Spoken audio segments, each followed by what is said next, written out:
Hiyo. Bwana asifiwe. Yesu ndiyo njia, Yesu ndiyo kweli, na Yesu ndiyo uzima. Yesu ndiye njia, na Yesu ndiyo kweli, na Yesu ndiyo nini? Ndiyo uzima.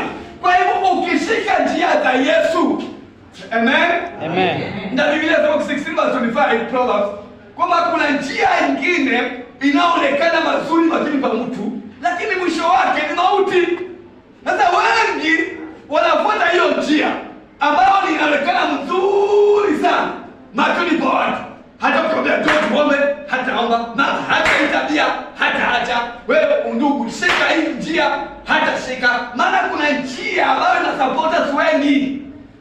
Amen. Amen. Kuna njia ambayo inaonekana mazuri machoni pa watu, lakini mwisho wake ndio mauti. Na ni mauti ambayo inazungumzwa pale, ni mauti hata ya milele.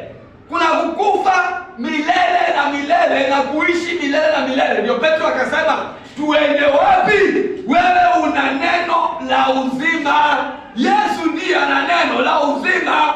Ukiamini hata kama mambo iko magumu, Yesu ataingilia kati kwa jina la Yesu. Amen. Yesu ataingilia kati kwa jina la Yesu. Amen. Nasema Yesu ataingilia kati. Hata kama mambo ni magumu kiwango gani, tena wewe ukifuata njia ya Yesu, tena utaona tofauti kwa jina la Yesu. Amen. Katika hii njia hakuna hasara. Sema ni amen kanisa. Amen. Sema ni amen.